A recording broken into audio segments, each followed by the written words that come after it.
On December 16, 1944, at 5:31 in the morning, near Mancha on the German-Belgian border, Colonel Oscar Alfred Axelson of the U.S. 46th Artillery Group looked at the secret ammo boxes in the dim morning light.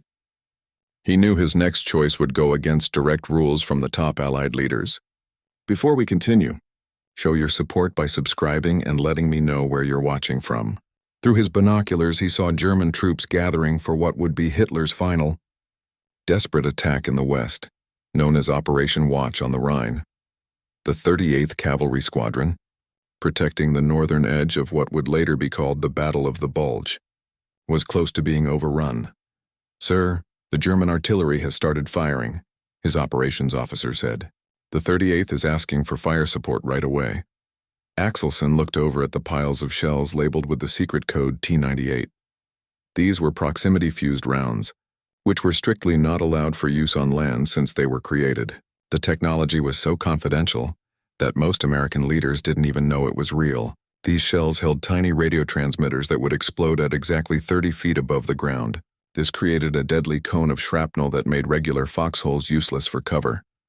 "Load the VT shells," Axelson commanded, using the code name for variable time to trick enemy spies.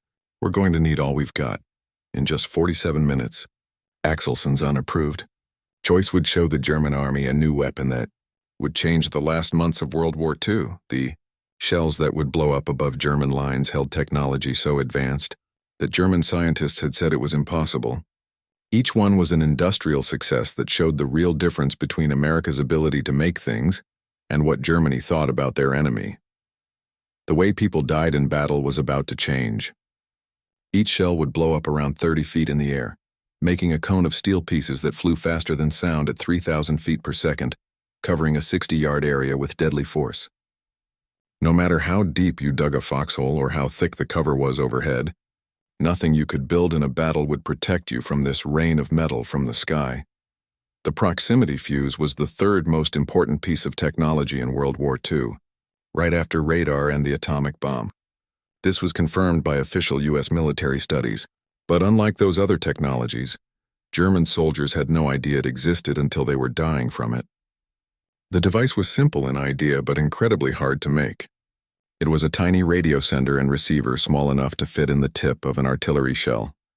It was also strong enough to survive being shot with forces 20,000 times stronger than gravity, and smart enough to know how far it was from the ground and blow up at the perfect height to cause the most harm.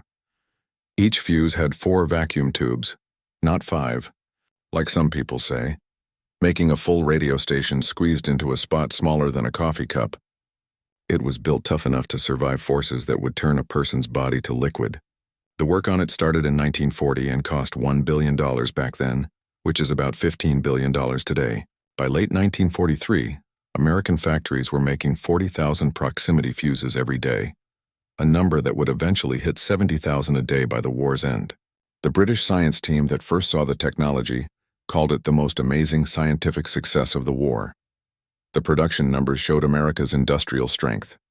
A total of 22,703,481 proximity fuses were made between 1942 and 1945, with 21,685,157 sent out for battle and 388,324 used for practice. Each fuse had about 130 parts, made with incredible accuracy, and put together in special clean rooms by 110,000 workers who often didn't know what they were creating. The power issue was solved with a clever wind-powered generator that turned on only after the shell was fired. A small propeller kept safe during the launch would pop out into the wind, making electricity to power the radio parts. This meant the fuse was completely safe until it was fired, making it impossible to find or block until the last few seconds of its flight. The first big use of these shells against ground troops started at Detonated in the morning on December 16, 1944, just 47 minutes after the German attack began.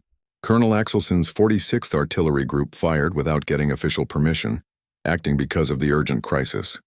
General Eisenhower didn't officially ask for approval until December 19th, and all the rules were removed by December 21st. The result was instant and terrible. German soldiers moving forward in the dark morning jumped into their foxholes when the American artillery started, just as they had been trained to do. But instead of hitting the ground, the shells blew up in the air above them.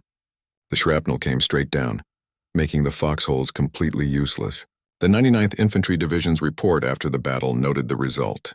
Firing VT fuses on German gathering spots near Krinkel caused a huge number of injuries to the front battalions within 12 minutes. The enemy's medical teams were swamped. Soldiers moving up had to walk over their own dead to keep fighting.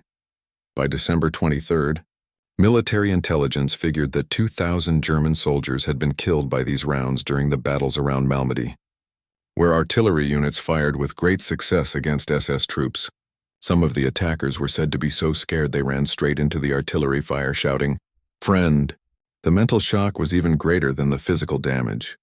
To see why these fuses made old defenses useless, you have to understand the science of an airburst.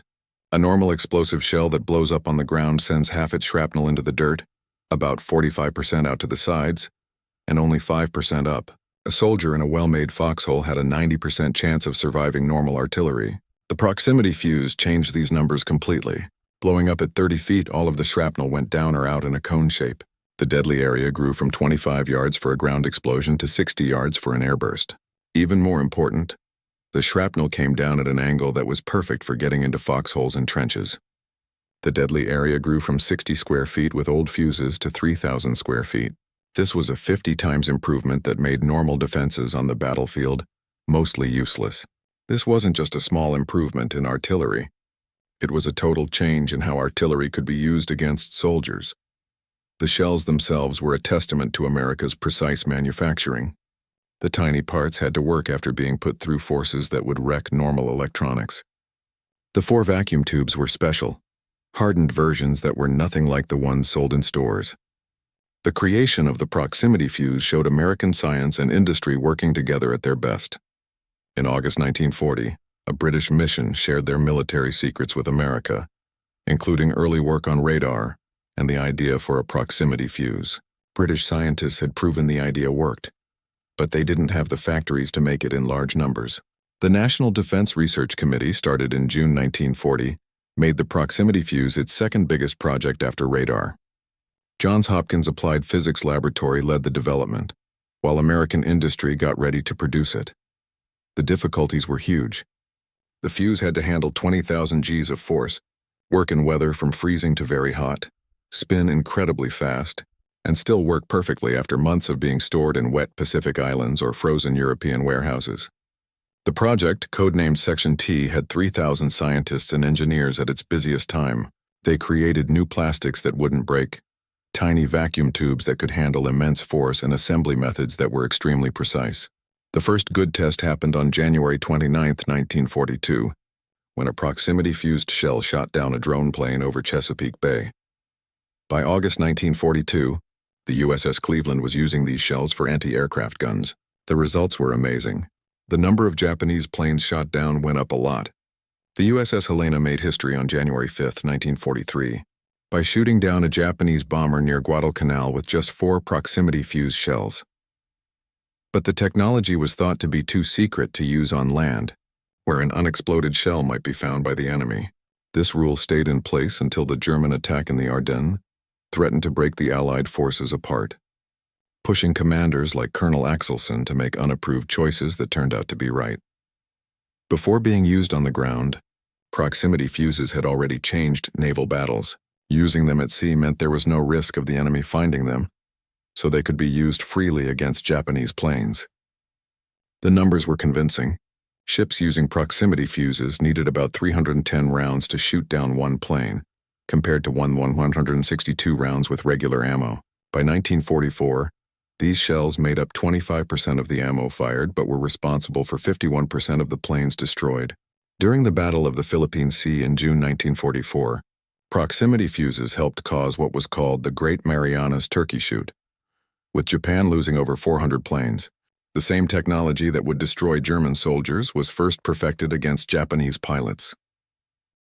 The British had started using proximity fuses against V-1 flying bombs. On June 12, 1944, just a few days after D-Day, anti-aircraft guns on the English coast boosted their success rate from 17% to 79% in just 4 weeks. The general in charge called it the most amazing scientific achievement in the history of war. These successes made the rule against using them on the ground harder and harder to keep. Commanders in the field knew the technology was there and became angry watching their soldiers get hurt when these fuses could have saved them. The crisis at the Battle of the Bulge finally broke through the red tape. German intelligence had actually gotten warnings about proximity fuses. In October 1944, a German general's staff saw a big jump in Air Force losses to Allied anti-aircraft fire. They found metal pieces with strange marks that pointed to explosions in the air. The general's report to High Command said, "Evidence shows the Americans have altitude-triggered ammo. If used in ground artillery, the results on soldiers would be terrible. We need to immediately look for ways to counter it." The reply from Berlin, found in captured papers, ignored his worries. Technical review finds proximity detonation in battle is impossible. American anti-aircraft success is due to better radar and more guns. No action needed. This decision would cost the German army a thought. German scientists had actually tried to make proximity fuses since the early 1930s. They came up with 30 to 50 different ideas, but none of them ever worked properly. Hitler's 1940 order to stop all projects that couldn't be ready in 6 months basically ended their program. The strange thing was, during the Battle of the Bulge, German soldiers captured about 20,000 proximity fuses but never knew what they had. German engineers thought such technology was impossible because of the huge forces when a shell is fired. They were literally holding the biggest intelligence prize of the war and didn't even know it.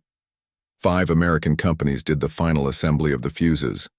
Crossley Corporation made $5.2 million, Sylvania made $5.7 million, RCA made $5.9 million, Eastman Kodak made $2.4 million, and McQuay Norris made $2.9 million. Sylvania's plant in Ipswich, Massachusetts was the top producer, making 26% of the total.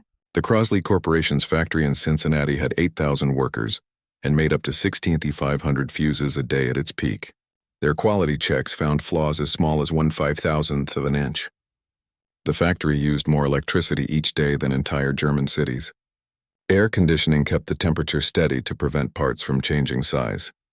Quality control turned down 28% of finished units that weren't perfect.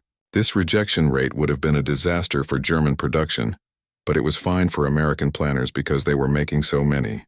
They could afford to throw away more high-tech parts every day than Germany made in a month.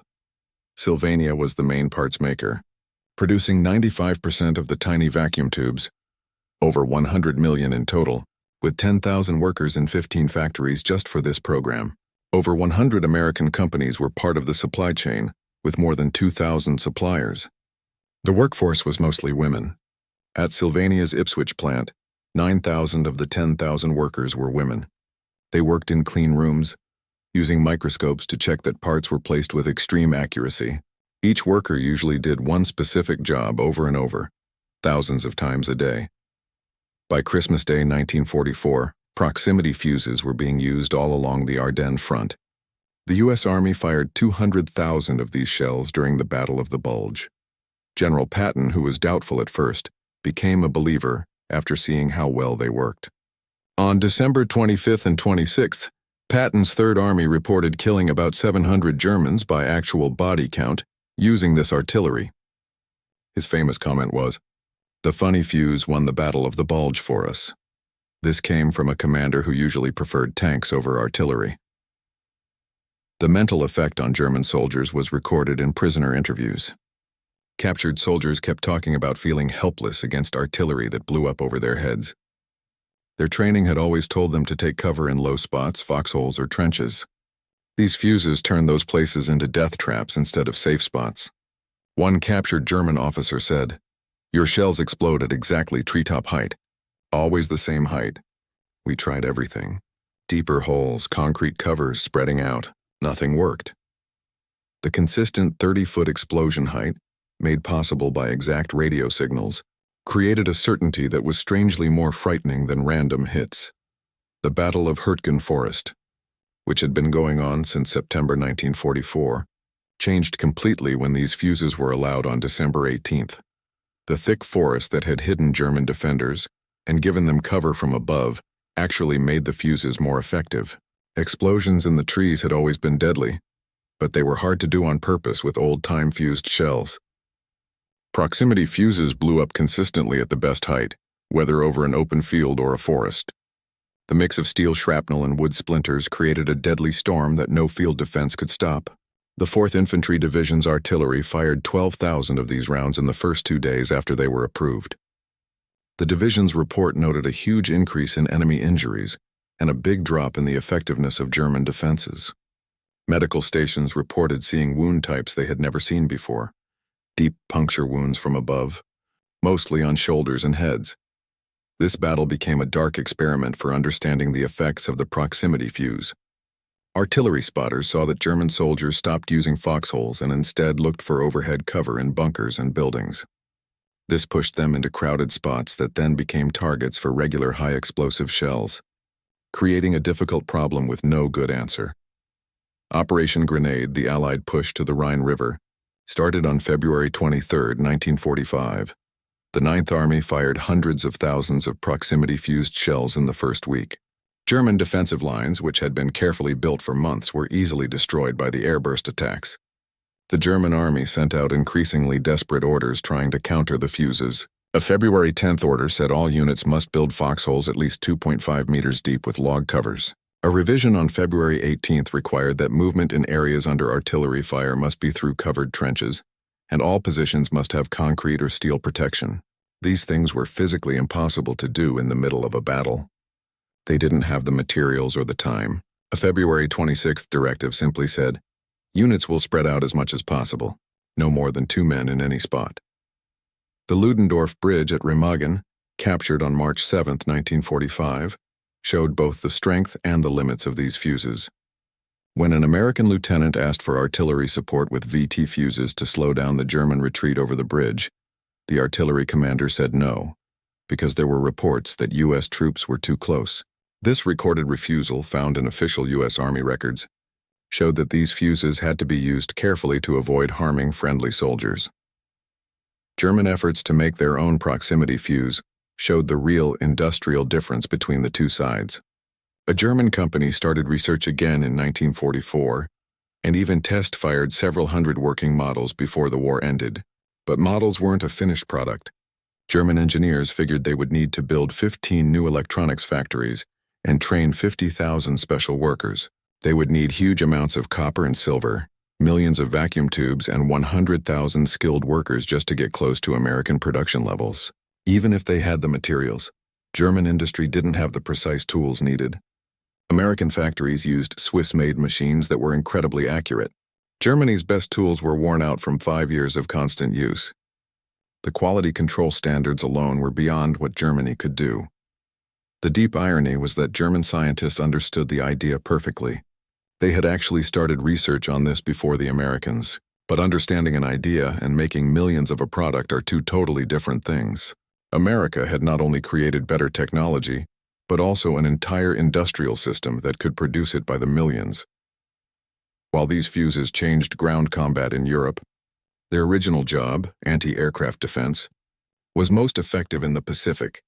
By 1945, these anti-aircraft shells were destroying Japanese planes with amazing efficiency. The kamikaze threat, which could have made invading Japan incredibly deadly, was mostly stopped by VT fuses. Ships using these fuses during the Okinawa campaign shot down 91 Japanese planes for every 100 that attacked, compared to only 25 out of 100 before.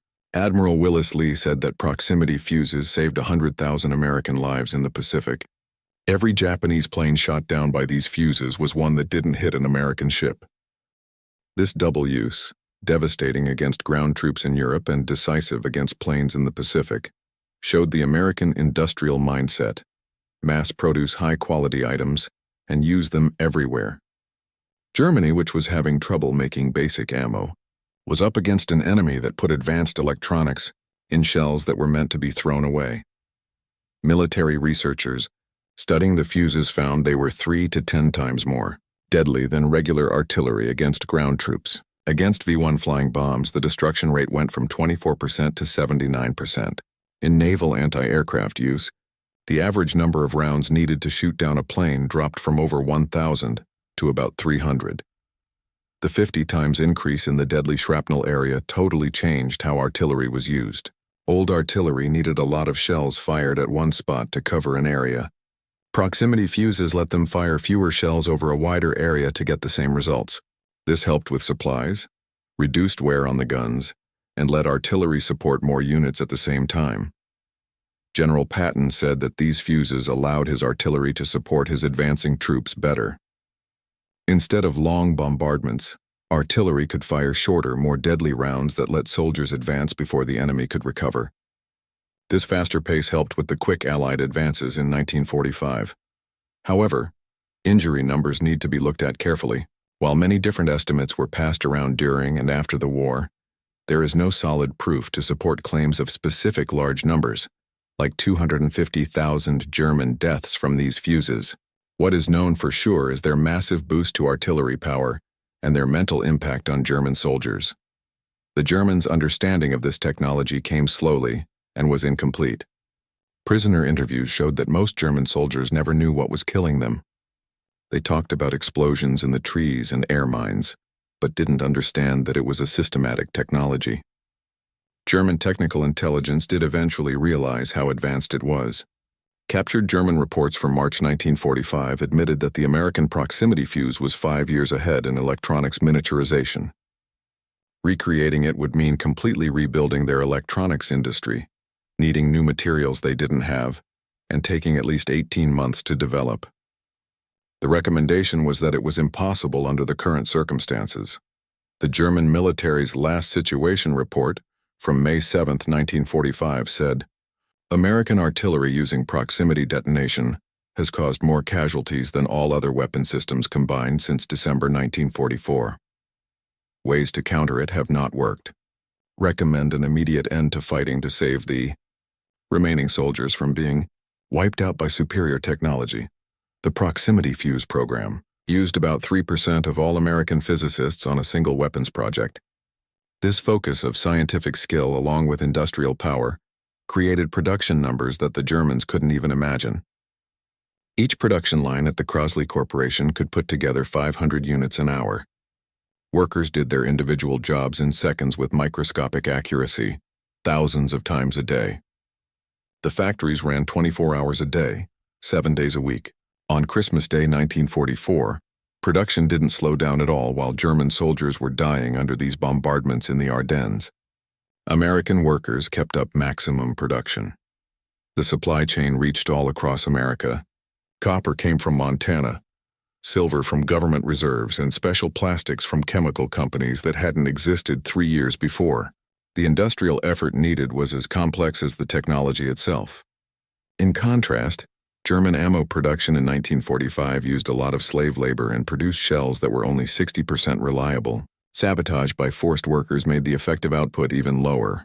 By March 1945, only 30% of German artillery shells worked correctly. American VT fuses worked 94% of the time, even with their advanced electronics. The story of the proximity fuse is about more than technology and production numbers. It completely changed the battlefield experience for soldiers on both sides. American soldiers felt more confident, knowing their artillery could effectively hit enemies who were dug in. German soldiers lost the mental safety that hiding in the earth had given them for hundreds of years. Stories from veterans on both sides confirm this change. American observers described calling in artillery with new confidence, knowing the fuses would hit enemies even in well-prepared spots. German veterans remembered the helplessness of hearing incoming shells and knowing that taking cover was no protection. The medical effects were also important. Injuries from proximity fuses created new problems.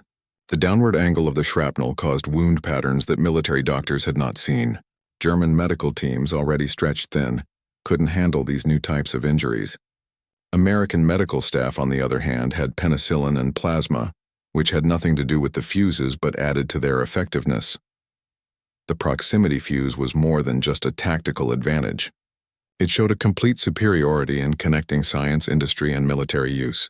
While Germany chased after wonder weapons like V-2 rockets that used up huge resources for little military gain, America mass-produced truly revolutionary technology and used it everywhere. The German V-2 program cost about $2 billion in today's money and killed about 9,000 people. The proximity fuse program cost half that and changed both ground and anti-aircraft combat. This comparison shows different ways of thinking about military technology. Germany focused on groundbreaking new platforms, while America focused on gradual improvements made on a massive scale. The proximity fuse also proved the value of American organizational skills.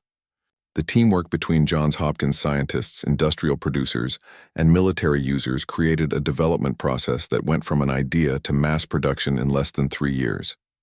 Germany's disconnected research efforts and rivalries between different military branches stopped them from doing the same. After Germany surrendered, American technical intelligence teams looked at German proximity fuse research. They found advanced theoretical work but no way to actually produce it. German scientists understood the ideas but couldn't solve the manufacturing problems. The German models found in 1945 were technically good, but used normal vacuum tubes that couldn't survive being fired from an artillery gun. German engineers had tried different ways to make them stronger, but never got the reliability of the American designs. Even if they had, Germany didn't have the industrial power for mass production. The Soviet Union got a small number of proximity fuses through aid programs, but no technical plans. Soviet engineers spent 7 years taking apart captured samples before they could successfully make their own proximity fuses in 1952. Even then, the quality was not as good as American wartime production. This showed how complex making these fuses really was. Just having examples wasn't enough. Successful production needed industrial infrastructure, quality control, and manufacturing knowledge that took years to build. The story of the proximity fuse offers lasting lessons about military invention. First, small improvements to existing systems can be more important than totally new weapons. Proximity fuses were still artillery shells, but they transformed how effective artillery was. Second, the ability to mass produce something matters just as much as how advanced the technology is. Germany developed jet planes, ballistic missiles, and advanced submarines, but couldn't make them in large enough numbers to make a difference. America produced millions of proximity fuses, each one a complex electronic device, and treated them like disposable ammo. Third, how well a country integrates its industries determines its military strength. The proximity fuse needed coordinated work from scientists, engineers, manufacturers, and the military. American organizational culture made this teamwork possible. German institutional rivalry stopped it. Finally, secrecy is valuable in operations, but it also has costs. Waiting to use the proximity fuse until December 1944 kept the element of surprise, but it meant months of extra Allied casualties that might have been avoided. The balance between security and operational benefit is still a challenge in modern military technology. The proximity fuse brings up difficult moral questions about technological war. It made killing more efficient, more certain, and more mathematically exact. German soldiers in foxholes had no defense against shells blowing up overhead at perfectly calculated heights. This wasn't combat in the traditional sense. It was industrial-scale killing. Yet proximity fuses also helped shorten the war. Every German division destroyed by this artillery was one less that was defending concentration camps. The technology that efficiently killed German soldiers also sped up the liberation of Nazi victims. Admiral Louis Strauss, who listed proximity fuses among the developments on which victory greatly depended, understood this moral difficulty. American veterans struggled with these issues. They were thankful for technology that saved American lives but were also bothered by how devastatingly effective it was. Accounts describe finding German positions where every soldier died at the same time from airburst shrapnel, an efficient kind of killing that removed the human element from death. The proximity fuse, in the end, stood for American advantages that went beyond any single weapon.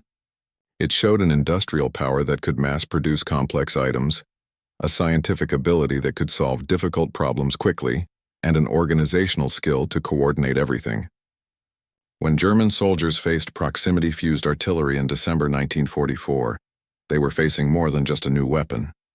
They were facing the physical form of American industrial democracy, a system that could think up, develop, make, and use revolutionary technology while fighting a global war at the same time. The 30 feet between the shell's explosion and the ground represented the gap between American ability and German ideas. In that short distance, measured by radio waves and timed by tiny electronics, was the difference between industrial democracy and totalitarian failure. The proximity fuse changed more than just World War II. It started the era of smart weapons. Modern precision-guided bombs and missiles can trace their history back to the tiny electronics first used in proximity fuses. The idea of putting intelligence into ammunition, which was revolutionary in 1944, is now common military practice. The manufacturing methods developed for these fuses influenced electronics production after the war. The quality control standards, clean room practices, and precision assembly methods became the foundation for the semiconductor industry. The women who put together proximity fuses in 1944 were pioneers of techniques still used in making electronics today. The organizational lessons were just as lasting. The integration of academic research, industrial production, and military use became the model for Cold War weapons development. The proximity fuse program showed that democratic societies could mobilize technology just as effectively as totalitarian states, perhaps even more so. This story is based on verified historical sources and recorded evidence. Production numbers come from Bureau of Ordnance records. Technical details come from declassified documents from Johns Hopkins. Battle stories are taken from official reports and military histories. Claims without proof have been left out. There is no evidence to support specific casualty numbers sometimes linked to proximity fuses. German attempts to jam them are not confirmed. Some often told stories seem to be combinations of events rather than documented facts. What is left after careful checking is still amazing. The proximity fuse was truly revolutionary, changing artillery from an area weapon to a precision system. Its development and mass production showed America's industrial dominance. Its use sped up the Allied victory. At a height of 30 feet, democracy beat fascism, not just through better ideas, though America had the moral high ground, but through the simple excellence of mass production. The proximity fuse, a piece of tiny electronics in an artillery shell, represented everything Nazi Germany had misjudged about American democracy. Where Germany saw weakness in diversity, America found strength in bringing everyone together. Jewish scientists who escaped Nazi persecution helped develop the proximity fuse. Women who couldn't serve in combat built the weapons that killed German soldiers. Democratic inefficiency somehow produced 22 million advanced electronic devices, while totalitarian efficiency couldn't reliably make basic ammunition. The German soldiers who faced proximity fuses in December 1944 were some of the world's best soldiers. They had conquered most of Europe and survived years of fighting. They died in their foxholes not because they weren't brave, but because they ran into the future. They had 30 feet, the distance from the airburst to the ground, to realize that everything they believed about American weakness was wrong. In those split seconds, as shrapnel traveled from an electronic explosion to human bodies, the Third Reich's fantasies met American reality. The proximity fuse killed more than just German soldiers. It killed the myth of military superiority, the romance of defensive positions, and the idea that courage could beat technology.